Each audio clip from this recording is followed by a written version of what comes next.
Apologies in advance. The signal to my phone is dodgy at best today for some reason, so apologies. But I'm not in the same room, so Nimbus shouldn't be disturbed. He's in his box at the moment, and we'll continue. And it's chapter 9, The Troll Beneath Westminster Bridge. Westminster. Skulduggery took Stephanie home as she was lying in bed that night, finally drifting off to sleep. A young woman in London was hunkering down and peering into the darkness. "Hello," she said. "Anyone down there?" The Thames was dark, rushing beneath her, but no one answered. She glanced at her watch and then looked around. It was 7 minutes to midnight, and Westminster Bridge was empty except for her. Perfect. "Hello," she said again. "I need to talk to you." A voice answered. "There's no one down here." "I think there is," she said. "No," came the voice. "No one." "I think there's a troll down there," the young woman said, "and I need to talk to him." A face rose up out of the shadows, small and wrinkled, with large ears and a shock of spiky black hair. Huge eyes blinked at her. "What do you want?" the troll asked. "I want to talk to you," the young woman answered. "I'm Tanith Lowe. What's your name?" The troll shook his head. "No, no, not telling that." "Oh, yes," Tanith said. "Trolls only have one name, isn't that right?" "Yes, yes, one name, no telling." "But I can guess, isn't that how it goes? If I guess your name correctly, what happens then?" The troll grinned, showing lots of sharp yellow teeth. "You get to live," he said. "And if I get it wrong?" The troll giggled. "You'll get eaten." "That sounds like a fun game," Tanith said with a smile. "What time do you usually play?" "Midnight, stroke of midnight, yes, yes, yes. That's when I'm strong." "And you pop out from under there at whoever's passing, don't you?" "Three chances," the troll said, nodding. "Three chances is what they get. Guess the name, you don't get eaten. Get it wrong, come along." "Do you want to play it with me?" The grin faded from the troll's face. "Not strong yet. Need to wait. Yes, yes. Stroke of midnight." "We don't have to wait, do we?" Tanith said with a pout. "I want to play now. I bet I can guess your name." "No, you can't." "Bet I can." "No, you can't," the troll said, giggling again. "Come on up out of there. We'll see." "Yes, yes, play the game." Tanith glanced at her watch and stepped back as the troll scampered up. 2 minutes to midnight. He was small, up to her waist, with thin arms and legs and a bloated belly. His fingernails were hardened and pointed, and he was grinning in anticipation, though keeping his distance. She let her coat fall open a little and smiled at him. "You're a handsome little fellow, aren't you? Are you the only troll in London?" "Only one," he said proudly. "Now we play.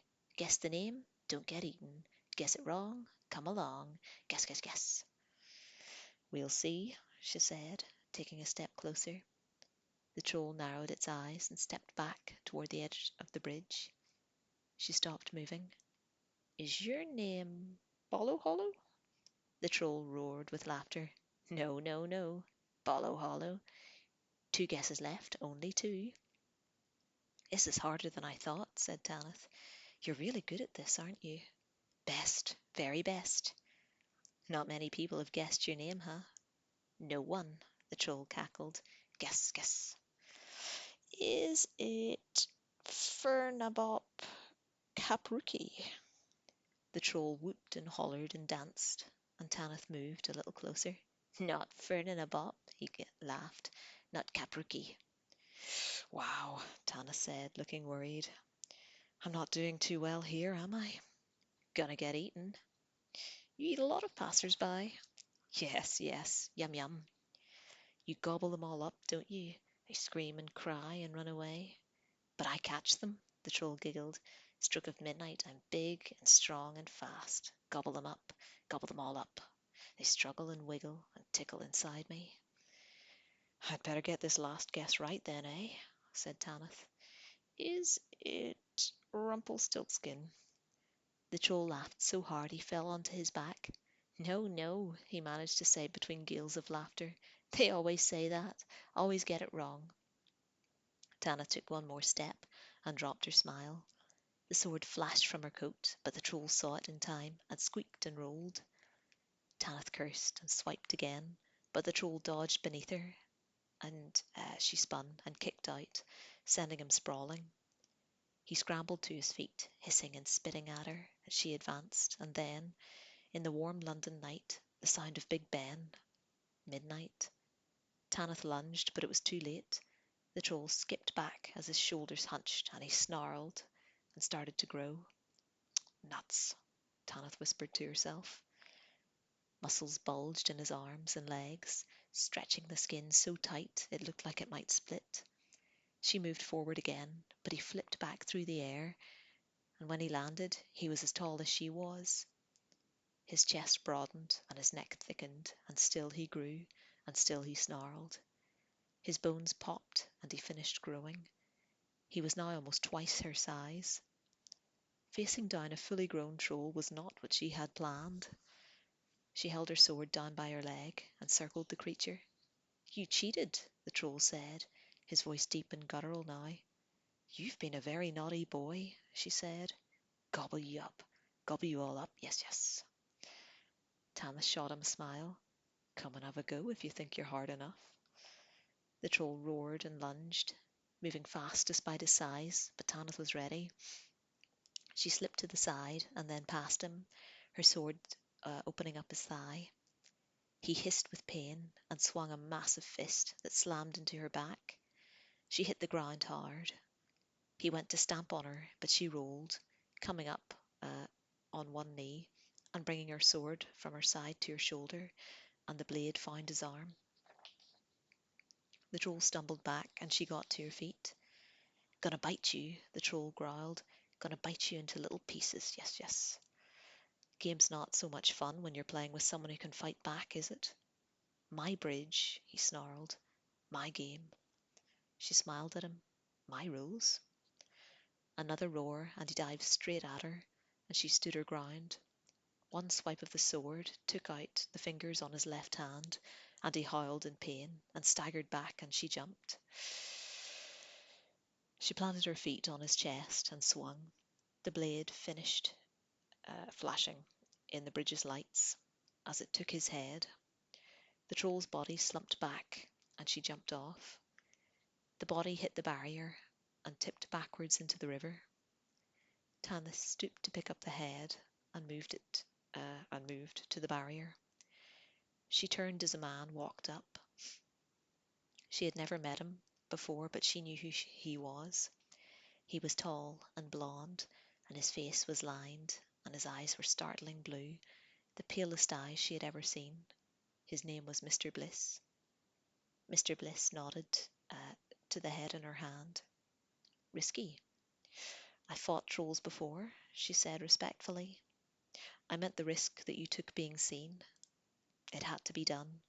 This troll has killed so many innocent people. That's what trolls do. You can't blame him for doing what nature intended. She didn't know how to respond. Mr. Bliss smiled. I'm not berating you, he said. You've done a noble and selfless thing. It is to be admired. Thank you. You puzzle me, however. I've been keeping an eye on your progress over the last few years. It's unusual to find a mage, even an adept, like you, focused as heavily on physical conflict as you have done. Yet, you don't seek power. I just want to help people. And that is what puzzles me. My mother used to tell me stories about the war, she said. I think you may be forgetting some selfless acts on your own.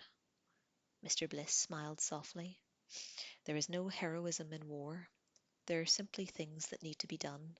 The heroes come later. But I'm not here to discuss philosophies. He looked up at her with his startling blue eyes. A storm is brewing, Miss Lowe.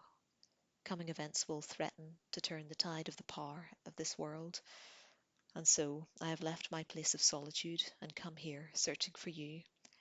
I have a need of someone of your ability and your outlook. I'm not sure I understand. The sorcerer, Sir Pine, is about to break the truce. If I fail in my endeavours, we will once again slip into war. I need you on our side."